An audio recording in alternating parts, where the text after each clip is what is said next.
नमस्कार मित्रांनो, तुम्हा सर्वांचे माझ्या यूट्यूब चॅनलवर मनापासून स्वागत आहे। शेतकरी बांधवांनो, ज्या क्षणाची आपण आतुरतेने वाट पाहत होतो तो क्षण अखेर आलाच आहे। राष्ट्रीय खाद्य तेल अभियान 2025 अंतर्गत उन्हाळी भुईमूग आणि तीळ पिकाच्या बियाणे वितरणाबाबत एक अत्यंत आनंदाची बातमी समोर आली आहे। ज्या शेतकऱ्यांनी महाडीबीटी पोर्टलवर बियाण्यासाठी अर्ज केला होता त्यांच्यासाठी सरकारने निधी मंजूर केला आहे आणि आता बियाणे वितरणाचा मार्ग मोकळा झाला आहे। तर हा निधी किती आहे, कोणत्या जिल्ह्यांना याचा लाभ मिळणार आहे आणि बियाणे वितरण नक्की कधीपासून सुरू होईल, ही सर्व माहिती आपण आजच्या व्हिडिओमध्ये पाहणार आहोत। व्हिडिओ शेवटपर्यंत नक्की बघा, कारण बियाणे मिळवण्यासाठी तुम्हाला काय करायचे आहे हे मी शेवटी सांगणार आहे। मित्रांनो, सर्वात मोठी अपडेट ही आहे की केंद्र आणि राज्य सरकारने या योजनेसाठी अखेर निधी वितरित करण्यास मंजुरी दिली आहे। दिनांक 29 डिसेंबर 2025 रोजी सरकारने एक GR जारी केला आहे, ज्यानुसार 69,50,03,535 रुपयांची मोठी रक्कम मंजूर करण्यात आली आहे। हा निधी अनुसूचित जाती, अनुसूचित जमाती आणि सर्वसाधारण या तिन्ही प्रवर्गातील शेतकऱ्यांसाठी वापरला जाईल।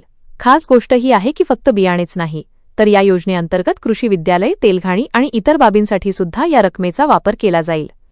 आता पाहूया की कोणत्या जिल्ह्यांतील शेतकऱ्यांना हे बियाणे मिळणार आहे। या अभियानाअंतर्गत प्रामुख्याने उन्हाळी भुईमूग आणि तीळ या पिकांचा समावेश करण्यात आला आहे। सरकारने मंजूर केलेल्या यादीनुसार ज्या जिल्ह्यांचा यात समावेश करण्यात आला आहे ते जिल्हे आहेत सांगली, सातारा, कोल्हापूर, छत्रपती संभाजीनगर, अहिल्यानगर, धुळे, पुणे, नाशिक आणि अकोला। जर तुम्ही या जिल्ह्यांतील असाल आणि तुम्ही अर्ज केला असेल तर तुमची निवड होण्याची दाट शक्यता आहे। या योजनेअंतर्गत एका शेतकऱ्याला जास्तीत जास्त 1 हेक्टर मर्यादेपर्यंत बियाणे मिळेल। 20 गुंठे जमिनीसाठी जवळपास 60 किलोपर्यंत बियाणे मंजूर करण्यात आले आहे।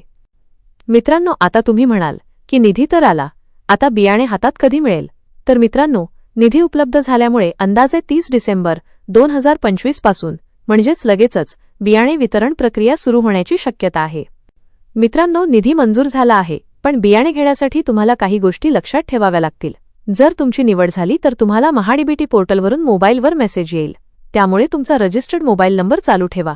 अनेकदा बियाणे घेण्यासाठी परमिट किंवा टोकन दिले जाते किंवा मग कृषी विभागाद्वारे अधिकृत विक्रेत्यांची यादी जाहीर केली जाईल, तिथून तुम्हाला हे बियाणे प्राप्त करावे लागतील। त्याआधी तुमचे आधार कार्ड आणि अर्जाची पावती आपल्याजवळ तयार ठेवा। जशी अधिकृत विक्रेत्यांची यादी येईल किंवा टोकन जनरेट होणे सुरू होईल तसे मी तुम्हाला लगेच अपडेट देईन।